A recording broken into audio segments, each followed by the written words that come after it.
is Cheri, and I'm an addict. And I'm too grateful to be hateful, and I remind myself of that on a daily basis because what I've been taught around the rooms of Narcotics Anonymous is that a grateful addict doesn't get loaded. And there came a day when I was too hateful to be grateful, and I gave up over 11 years of clean time. And what I can tell you is I gave up 11 years of abstinence. I missed that line in the basic text that says, recovery as experienced through the 12 steps is our main goal here, not mere physical abstinence. And I missed that line because I'd never read our literature. So before we go any further, I want to do some housekeeping. I want to thank the God of my understanding for another day clean. And I would like to thank the women of the Promise of Freedom meeting for the opportunity to come out here and be of service and carry a message of Narcotics Anonymous. I'd like to thank my predecessors who welcomed me back into the rooms. And I'd like to welcome the newcomer, and I'd like to welcome the person who is coming back off of a relapse, because I understand the guilt and shame associated with relapse. I understand that our disease wants to keep us out there and it wants to keep us isolated. And I'll tell you what our literature says about a person who relapses. I was at Contra Costa County yesterday at the women's brunch, and we're doing the clean time countdown, and we're getting down to days. And there's a woman that I know, and she's sitting there still, and I'm thinking, what the fuck, did she really relapse? Because, see, our disease, it's incurable, it's progressive, and it's fatal. Our literature also tells us not to underestimate the power of our disease, and it tells us that even during long periods of abstinence, our disease still progresses. And sure as shit, she had 10 days clean, man, and instantly she was in my heart. What our literature says is we beat ourselves up as we come back into the program. We imagine that our fellow members will not respect the courage it takes to come back. We have learned the utmost respect for that type of courage. We applaud heartedly. It is not shameful to relapse. The shame is in not coming back. We must smash the illusion that we can do it alone. So if you're coming back here and you're lying about your clean time, what a great day to come clean about it.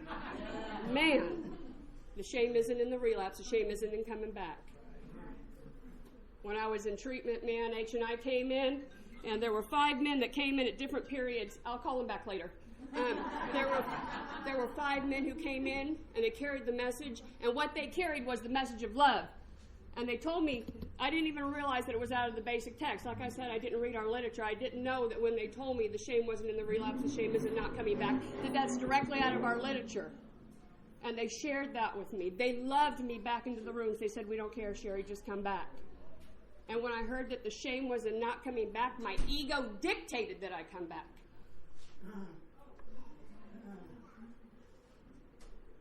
Man, I came back in here angry, hateful, resentful. You guys let me down. What I know is that you didn't let me down. I let me down because I underestimated the power of my disease. So if you're back here off of a relapse, I am so glad that we, me and you, made it back, because our seats aren't guaranteed. See, I have a daughter out there who's caught up in the disease right now. She's 21 years old, sleeping in the bushes and trucks because she got kicked out of the dope hotel. And every time I hear from her, I tell her, man, thank God you're alive. She says, Mom, do you think I was dead? Do you understand that we're dealing with a fatal disease? Do you understand that it's a real possibility? See, she lives in that fantasy land where, man, if I'm just smoking the dope and not slamming the dope, I can't overdose. See, what her disease tells her is that this is okay. That this is as good as it gets for her.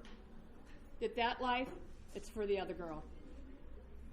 So what happened? In 2000, I came into the rooms of Narcotics Anonymous when family court said, either you get clean or we're going to take your little girl away and give her to her DNA donor. And there was no way in hell that I was going to let him have my baby girl. So I came into the rooms of Narcotics Anonymous on a court card and with a pocket full of resentments. And I took some suggestions. You know, I got a sponsor. And we smoked cigarettes and talked shit about people. And I did steps 1, 2, and 3, sorta. And they said, stay out of a relationship for the first year, so I did that. And at 15 months, the God of my understanding rode in on a Harley. And I had no tattoos at the time. I was sitting back there when Angela was speaking, and I looked at my fiance, not the guy on the Harley, and not my higher power. And I said, I forgot my tiara, because I usually wear a tiara when I speak, because I am a princess. Every day. See, I've learned to love myself and accept myself. I don't have to be that chameleon anymore. I was telling my girlfriend, see, I have a girlfriend in the rooms, and she's my soul sister. Like, our paths cross at the craziest times, and I feel her, and we're going through the same thing right now with our kids, and she asked how my daughter was, and I'm like, well, 3 weeks ago she was a thug, and he was beating on her and pimping her out, and she walked in the other day, and she was a featherwood, because she's got a new guy. And she just changes. And I know what that's like. I understand what it means when our literature tells us that the masks must go. See, today I get to be me. I don't have to conform to anybody else in the rooms of Narcotics Anonymous. What I have to do is I have to work on being the best me possible, and I do that through the program of Narcotics Anonymous. And the program of Narcotics Anonymous is not meetings. It's in our literature. It's in our step work. All of our literature says the same thing. The answer is in the steps. The answer is in the steps. The answer is in the steps. And the first time around, I didn't do steps. I didn't even know that there were spiritual principles associated with the steps. And I was confused. I didn't know who or what I was. See, I bounced back and forth between this fellowship and the other fellowship. And what I can tell you is today, I know who and what I am. My name is Cheri, and I'm an addict. And my home is Narcotics Anonymous. I go to Narcotics Anonymous meetings. I read the Narcotics Anonymous literature. I work with a sponsor who's a member of Narcotics Anonymous and has multiple decades clean in the program. I pray to the God of my understanding, and I'm going to talk to you about God for a second. Because if you're anything like me, when you came into the rooms of Narcotics Anonymous or came back into the rooms of Narcotics Anonymous, you probably had a resentment towards God. Why is this my life? Why did this happen to me? Why does this have to be my lot in life? And I didn't want to hear about your God, whatever the name of your God was. See, our literature tells us that this is a spiritual, not religious program. That means that there's no room in the rooms of Narcotics Anonymous for amens or hallelujahs or ali akbas. I don't want the name of your God. The basic text on page 25 tells us that the right to a God of our understanding is total and without catches. That means I get to have my own God, and nobody can tell me that it's wrong. And you get to have your God, and nobody gets to tell you that it's wrong. And just as I fight for the right to my God, I'll fight for the right to your God. The green and gold says, we would do well to remember one of the basic principles of recovery in Narcotics Anonymous, our absolute and unconditional freedom to believe in any higher power we choose, and of course, our right to communicate with our higher power in whatever way conforms to our individual beliefs. We respect the rights of our members to form their own spiritual beliefs and tend to frown on anything with the potential to dilute the spiritual message of recovery.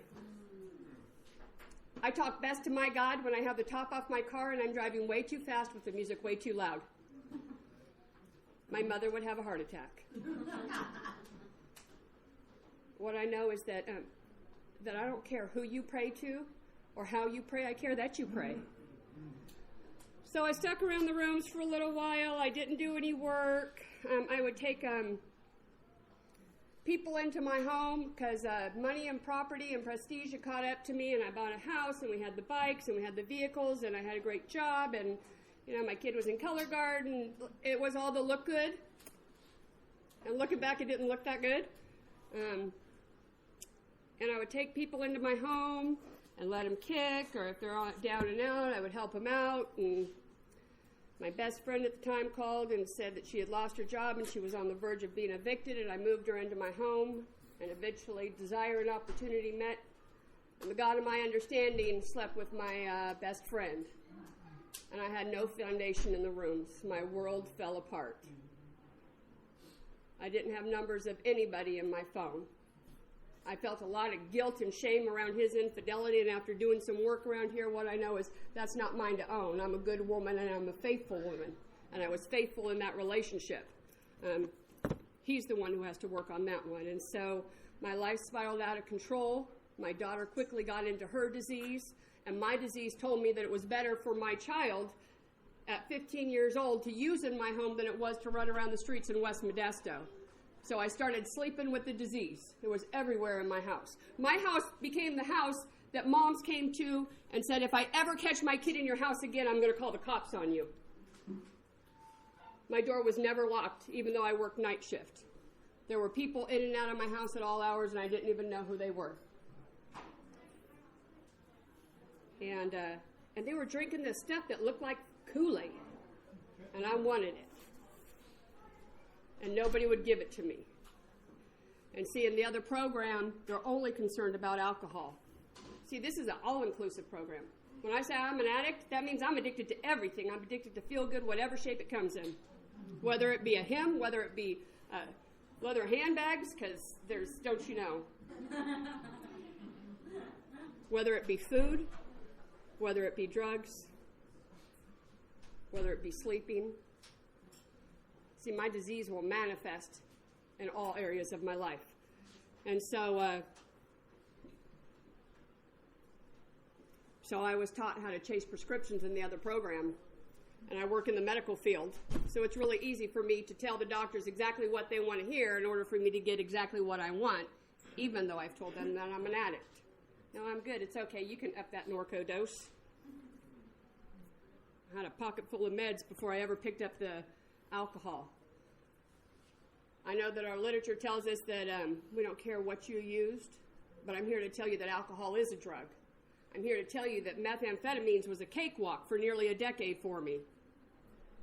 But prescriptions and alcohol almost killed me in 4 months. So I got everybody running around the house drinking this stuff that looks like Kool-Aid. Nobody would give it to me. Eventually, desire and opportunity met again. And everybody was gone, and I had some money in my pocket, and I walked around the corner to my Chewy's house. It's called the liquor store. And those people who knew that I was in recovery, those people behind the counter who knew that I didn't drink, didn't give a fuck. They were more than happy to take my money. And I tell you what, man, I'm not the girl to tell you that the drugs didn't work anymore, because I took that first drink and it felt so fucking good. I didn't hurt anymore, because I was still reeling from the pain of that breakup. I was still reeling from the guilt and shame of his infidelity. And I just didn't want to hurt anymore. And for the first time in a long time, I was warm and I wasn't alone anymore, because I was right back there in bed with my disease. And it took me down fast, because my disease continued to progress while I was abstinent. Our literature tells us that anytime we put anything in our bodies, we interrupt the process of recovery. So since then, actually, right before I took that first drink, see, I had a surgery, and they sent me home with even more medications. It was a pretty simple surgery. I've since had that surgery 4 times. I've had 5 major surgeries since I got clean again, and I use no mind or mood-altering medications. And that's me. That's the standard that I set for my recovery. See, we get to set the bar. We get to decide what's acceptable for our recovery, and I don't know what tomorrow holds. I have a friend over on the East Coast, and he was in a major accident and died a couple of times and woke up, and they had him on all kinds of pain medications. And he called me a couple of weeks ago, and he says, man, I'm just touching bases with you because I'm going to be off the grid because I need to kick. See, I used to tell people that you don't ever have to withdraw again. Don't get loaded. And I can't say that anymore, because what I know is life shows up, and sometimes we have to take pain medications. We have a piece of literature called In Times of Illness that's a really good source to go to when you have to face medical issues. We have sponsors. We have people in the program who've been through it. We don't have to walk through it alone. The goal isn't to go through illness and surgery without pain medication. The goal is to come out of it with our clean time intact, with our recovery stable.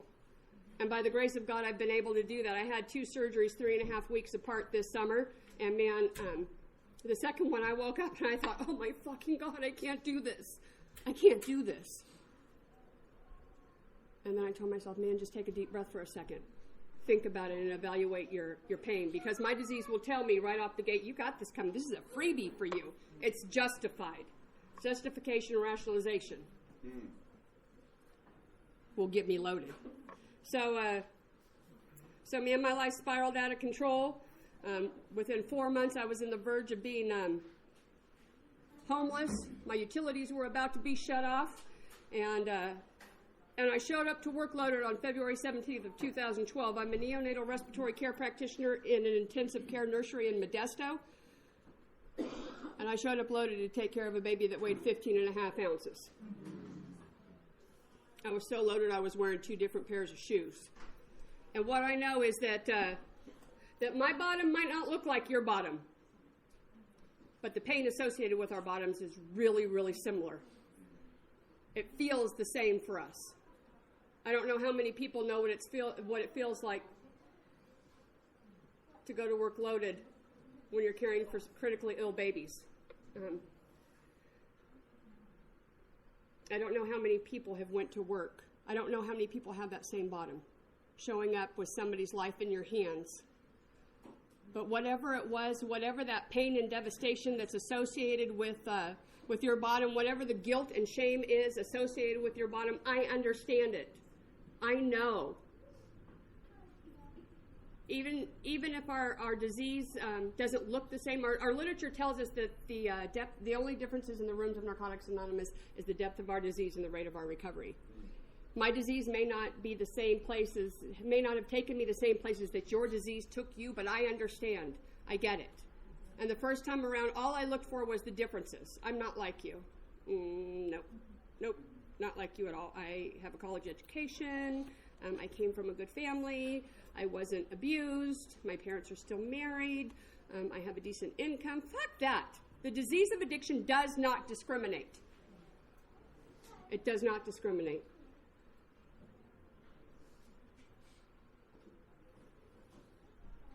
I recently told my fiance one of the best things that's happened to the run-of-the-mill gutter addict is the opiate addiction that has ravaged our country, because housewives and doctors are getting loaded.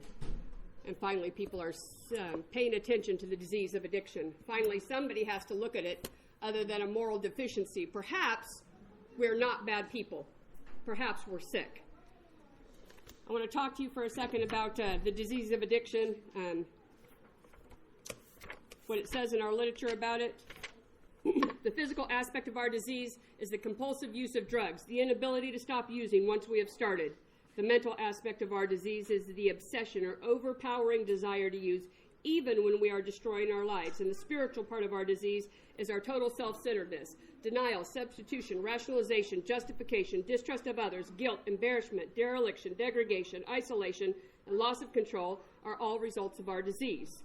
Our disease is progressive, incurable, and fatal. Most of us are relieved to find out we have a disease instead of a moral deficiency. See, I'm just sick. I'm not bad. And I was having lunch with a lady the other day that I work with who was also my daughter's labor nurse when she had her second child in April, who was addicted and came into my unit to withdraw because she couldn't stop using when she was when she was pregnant. And I had to step back from that child because of HIPAA violations. And I know that you guys, it's going to come as a shock to you guys. But when people are on drugs, they say crazy things. And I couldn't have my daughter coming back and saying she influenced it. She made them take my baby away from me because she hates me. And so I missed the opportunity to be an advocate for my second grandson. And so I'm having lunch with this nurse, and I say all the time I'm proud of my daughter, and she looked at me and she says, how can you be proud of your daughter? And I don't mean that how it sounds, but how can you tell me how you can be proud of her? And I told her I'm proud of her because she's mine. I'm proud of her because she hasn't drug her two boys through the disease of addiction. I'm proud of her because somewhere in there is my daughter. I'm proud of her because she's sick, she's not bad. If she had cancer and lost all of her hair, I wouldn't be ashamed. Or if she was diabetic and had to take insulin, I wouldn't be ashamed. Why would I be ashamed because she has the disease of addiction? She didn't ask for it. I don't think any of us asked for the life that came along with the disease. Did you want to prostitute yourselves? Did you want to give your children up? Did you want to dumpster dive? Did you want to sleep in gutters? And did you want to make your mom cry? I don't think any of us when we were kids thought, oh man, when I grow up I want to do that. Can't wait. And then we got in it, and man, I can't wait to get loaded again. See, I have a sketchy relationship with it. As good of a relationship as you can have with your child in active addiction. And I do this thing where I check Facebook. Are you alive today? Driving out here, man, she was on Facebook an hour ago. My kid's alive. See, I take those wins. My kid's alive, and as long as there's breath, there's hope. I don't think about the fact that she's sleeping in a truck or bushes. I don't think about the fact that she's having to do something against her morals and values to keep from getting sick. I don't think about the fact that she's dirty and hungry and cold. It was cold this morning. I was at a meeting, brunch yesterday, and I was talking to a woman whose daughter just now has 6 months, and she said that for years she prayed for her kid to get arrested, and then somebody told her to pray for the messenger. See, my kid doesn't want recovery from me, and I've had to come to a place with her where I start applying the spiritual principles of the program of Narcotics Anonymous in my relationship with my daughter. See, page 254 of the Living Clean says NA is all about love. And this is what the basic text says about Narcotics Anonymous, that Narcotics Anonymous is about people who care about desperate dying addicts who can in time teach them to live without using drugs. The message is hope, the promise is freedom, and the language that we speak around here is love. And I'm the girl who says that if you're not speaking in love, please stop speaking. And I wasn't speaking to my child because I didn't think that I could speak in love. And what I need to do is I need to speak to my child, and I need to have that unconditional love, and I've been working on it. Man, I am proud of her, and I tell her, I love you, and I'm proud of you. There's nothing that you can do to change it. See, unconditional love means I get to accept you exactly for who and how you are right now in your life. It's not my job to change you. It's my job to love you. It's my job to offer the message of hope.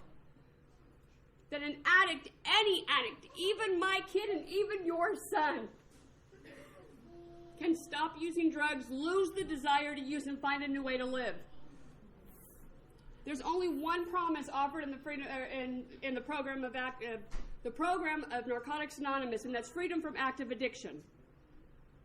But let me tell you that the blessings associated with that promise are up to you. I believe that they are directly proportional to the work that we put into the program. See, when I wasn't using before and I didn't put in any work, I had a miserable existence. I was clean and angry and hateful and resentful. Did I say angry? And I was angry. And this time I put some work in, and what I know is that life that was always for the other girl, today I'm the other girl. I don't say anymore that this is just my lot in life. Like, I have a beautiful life. I am blessed beyond anything that I could have ever dreamed of. I have a girlfriend in Contra Costa. We say, my dreams were never this perfect. And that doesn't mean my life is perfect. I've been talking to you about my daughter who's caught up in the disease. What I know is that doesn't have to consume me.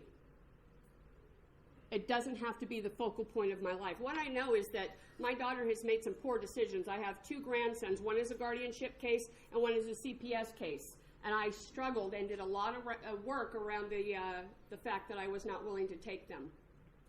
What I know is that I don't have to give up my life and my happiness because of somebody else's poor decisions. My grandsons are safe. They're together. They're loved. They're amazing. And I'm involved in their life. And that's okay. Sometimes the best thing that I can do is pray to the God of my understanding and do nothing. I know you guys know the serenity prayer. I know we all stand around and hold hands and mumble it in open meetings and closed meetings. Do you live it? Do you know what you have the power to change? And do you let the rest of it go? Because that's what I had to do. The Living Clean tells us that our greatest action is that this is a program of action, and our greatest action is surrender. I had to give my daughter up to the God of my understanding. My only job in this is to love her and stay clean. And when she reaches her hand out, it's my responsibility to help her. And I got a whole shitload of people lined up because she doesn't want it from me. And so my daughter, I would like to believe, is fairly honest with me. She sits across from me and she tells me, Mom, I got to go because I'm about to get sick. All right, baby, you go. Luckily, the Dope Hotel is right across the street from the hospital that I work at, so she comes over in the middle of the night, because I know this is a shocker, but addicts are up in the middle of the night. So she comes over and she has lunch with me, and I get to tell the security guards, man, my kid's just sick and she needs to be fed. See, when I went into HR after going to work loaded, what they told me is, you're sick, and we're in the business of taking care of sick people. Don't do it again. And what I get to do is I get to look at my daughter. Man, I'm a healthcare professional. It's my job to take care of sick babies, and she's my baby. But I get to have boundaries. I get to have healthy boundaries with her. So what was the difference? between the time that I first came in and the time that I came back. The Living Clean says passion is a lot like desperation. It is a motivating, energizing force that propels us forward, but passion is rarely bestowed on us.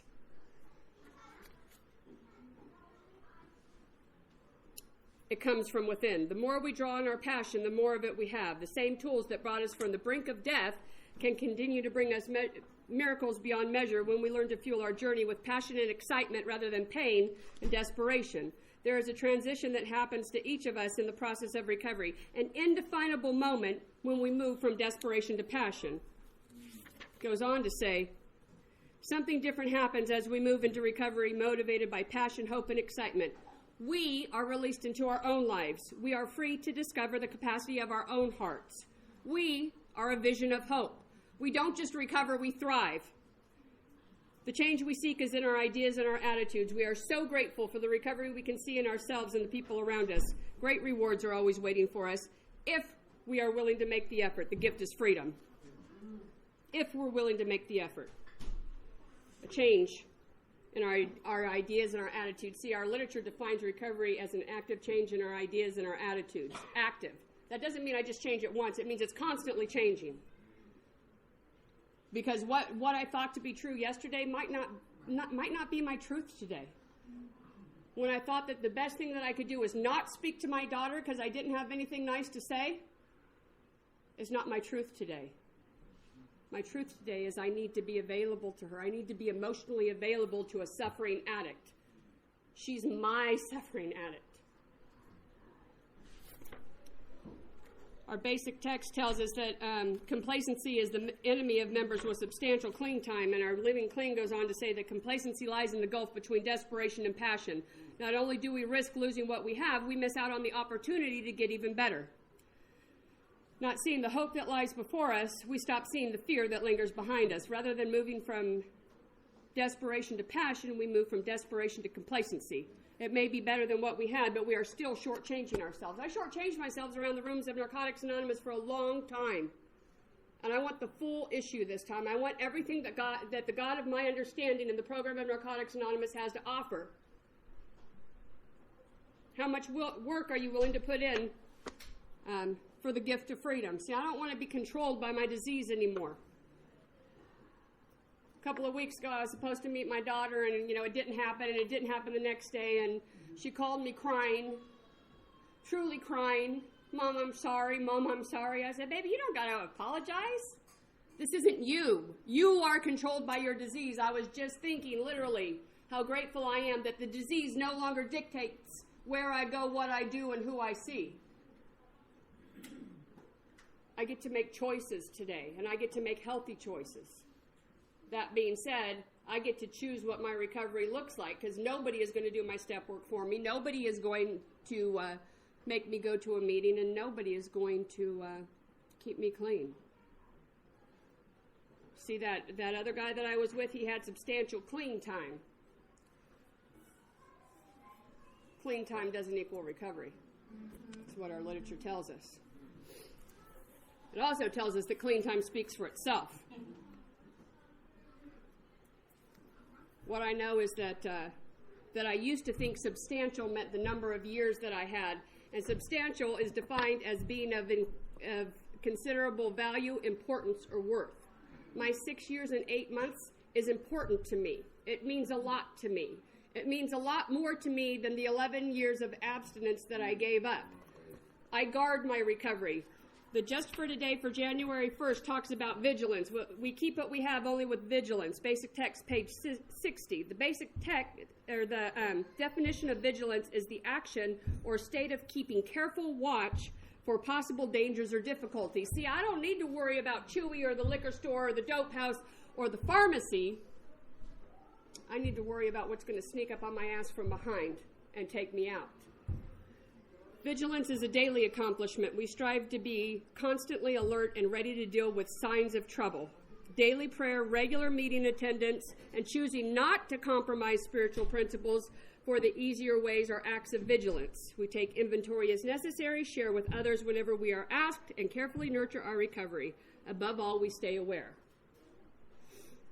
Above all, we stay aware. Spiritual principles are not time or circumstance dependent. That's from the literature, not me. That also means that they're not person dependent. That means when the person that you had a beef with out on the street walks into the rooms of Narcotics Anonymous, it's our responsibility to act in love and offer them help in the program of Narcotics Anonymous. It doesn't mean you have to go out to dinner with them afterwards.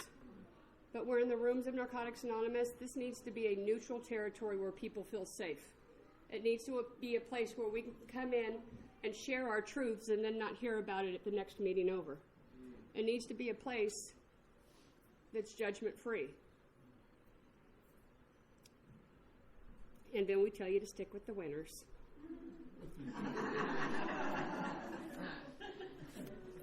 So I'm not going to tell you not to judge, and I'm not going to tell you to stick with the winners. What I'm going to tell you is that water seeks its own level. Right?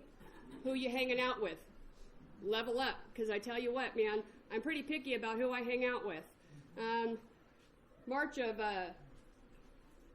2012, a man walked into the West Side meeting of Narcotics Anonymous, and he got up there and he shared his truth. And I remember thinking, man, I just had just over a year clean. I had went through my first surgery clean again with no narcotic medication, and I listened to him and I thought, fuck, man, I want what he has. I want to love my recovery like that. I want to love my life like that. I want to love the God of my understanding like that. And I briefly talked to him outside, because what he said is, we have newcomers and we have old-timers and we have sometimers. And I was a sometime. And I told him that I had given up clean time, and he didn't want to know why I got loaded, because a clean addict is in an abnormal state. It's what we do. It's what we know how to do. He wanted to know why I came back. See, when I got sent home from work that night, because I was so loaded, I went into my room with no intention of coming out. They had sent me home in a taxi. One, because I was too loaded to drive. And two, because my vehicle had already been repossessed and I didn't have my own vehicle. And I had him stop by the liquor store, and I went in my room that night with 2 750 milliliter bottles of that stuff that looked like Kool-Aid. It's called Cisco. And I took, yeah, man, you just drink that shit for effect only. Did you know the FDA issued a warning in the 90s about it? I mean, it's insane what it makes you do. And so I walked into my room with those 2 bottles, and I took 7 Norco and 5 Flexeril and a handful of clonazepam, and I drank both those bottles, and I was nebulizing vodka and promethazine because I'm a respiratory therapist. And so, you know, those breathing treatments, you can put vodka in there or any other liquor of your choice and get hella loaded, hella fast. See, what I wanted is I wanted to die. I didn't want to live this life anymore. When our literature tells us jails, institutions, and death, that's the promise of our disease. Right. That's what it'll offer you every single time. And I've never been to jail yet. And I had never been institutionalized. But I tell you what, I woke up that Monday, and I knew it was going to be bad. And the DTs and the hallucinations were already starting, and I know you can die from alcohol withdrawals. And I had so much shit in my system, I called 911 and I asked them to pick me up 5150 because I knew that if I went into a treatment center or an acute care hospital where I could walk out on my own free will, I would do it and I would get loaded. And I was scared in there. I'm not dual diagnosed. But the disease of addiction is powerful. Don't underestimate it. Don't play with it because it's your life. The humiliation of them taking the strings out of everything, out of my pants, out of my hoodies, out of my shoes. I was so emaciated that my clothes were falling off of me. I finally asked them if I could have a rubber band to hold my pants up because my ass kept falling out. I was scared because there were people doing strange things in there. They had me on max dose Ativan, and I was breaking through with the DTs and hallucinations. I can remember looking at my hand, and I was trying to hold a cup of coffee, and it was like this, and it was just splashing everywhere. And when they turned the lights off for me to go to bed, the laminate floors turned into water, and there was just water rolling back and forth on the floor, and there was cockroaches and caviar all over my bedspread. And when I turned the lights on, they would go away. And I went out and I got the nurse, and I knew what was going on, and I told her, I know it's not real, but when you turn those lights off, that happens. And she said, we have to turn the lights off because you have somebody in the room with you. And I had to lay there with all of those DTs and hallucinations, and I don't have to do that ever again. Because the promise of this program is freedom from active addiction. So where am I at today? That man that came down to Modesto March 8th of 2013 is Kim. We were in very different areas of our life, and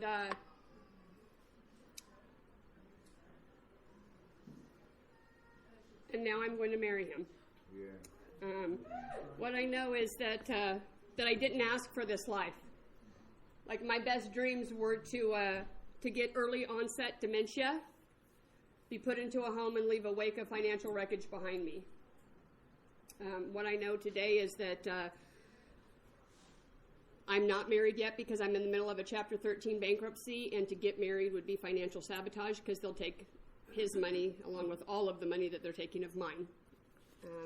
I know that I get to make healthy decisions today rather than acting on my will. We just got back from Hawaii where we went and made some plans for our wedding, and what I know is that he's the level that I measure by. I loved his recovery before I ever loved the man. He walked in and he carried a clean, clear message of Narcotics Anonymous, and I wanted what he had, and it wasn't in his pants. Now I went,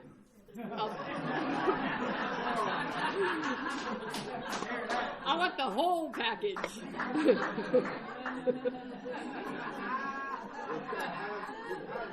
What I know is that sometimes he's my voice of reason, and see, Narcotics Anonymous doesn't promise us healthy relationships in here, but it tells us and teaches us how to have healthy relationships, whether it's with a love romantic relationship or whether it's with our child, whether it's with our parents. I can tell you that the best thing that has come out of my daughter being in her disease is the reconciliation of the relationship with my mom.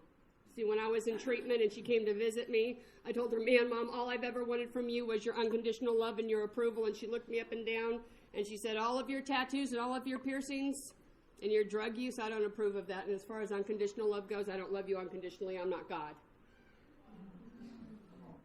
Ouch. Ouch. Ouch. She was angry. She was angry. I just actually recently had a talk with her. She was there for a home group, and I had said something in home group that tore her down and embarrassed her. I don't even know what I said because I only had 3 weeks clean, but whatever it was, she was biting back at me, and what she's told me is, man, I've always loved you unconditionally. You just didn't like my boundaries.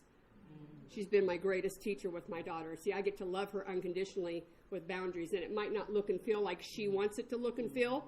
It doesn't mean that my love's not unconditional. It just means you don't get to walk all over me and use me and come to my house loaded. What I know is that I love my mom today. We got to go on a vacation last year. We took a 7-day cruise with my parents, and both she and I came back. Nobody got left in Mexico or went overboard. And I posted that we were going on another cruise, and she started hinting around that they want to go on vacation with us again. Really? You want to go on vacation with us again? Setting up stuff for the wedding. Mom, I got these condos, but they're not held. And so I got to make all of the arrangements and put the deposit down for my parents. The girl who I can remember the day my mom handed me $20 and said, hey, this is for an emergency, don't spend it. And don't you know the emergency was, 15 minutes later or something? And today, I have a savings account. Today, we just bought a home this year. Today, I still have my dream job where I get to take care of sick babies. And I'm really, really, really good at what I do when I'm not loaded. What I know is that I came into the rooms of Narcotics Anonymous and I did some work in the steps. If you're scared of the 4-step, forget it. You already did that shit. Be scared of the 6 because you get to look at your character defects. And if you want to really look at your character defects, get into a relationship. And then if you want to really, really look at them and work on them, move in together. Because, see, what I know is that water, that level that I seek, he makes me want to be a better person. The other day I lost my shit. I don't even know what I lost I know what I lost my shit over. It was ridiculous. I lost it. And I hung up, and then I had to call him back because I didn't want to say something that I was going to regret. And then when I called him back, it was too bad because I said it anyways. What I know is that He's been practicing spiritual principles a lot longer than I have, and I have to be gentle with myself. But the 10th step says, when I'm wrong, I promptly admit it. And man, I met him on the doorstep. I'm sorry. This is what I was feeling, and that's why I behaved the way I did, and I was wrong, and I own my part in it, and I'm only going to apologize once, because I'm the person. He can forgive me. You know, when he looks at you and says, you know, love is unconditional and it never fails, what do you say to that? But see, I'll beat myself up. God, you're such a fucking bitch. He's so amazing to you. I'm sorry, please forgive me. I'm sorry, please forgive me. Saying I'm sorry over and over and over again doesn't make it any better. Changing my behavior makes it better. Changing my behavior is the amends in that process. So next time I get to try to be just a little more spiritual, just a little bit better. See, I get to be gentle with myself. I know that this is a process, that this is a journey, not a destination. Our Living Clean says that this is a daily journey. You know, just for today.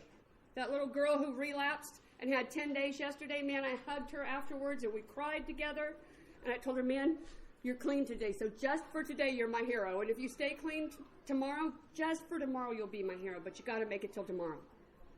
See, we just do this one day at a time. Sometimes 1 hour at a time.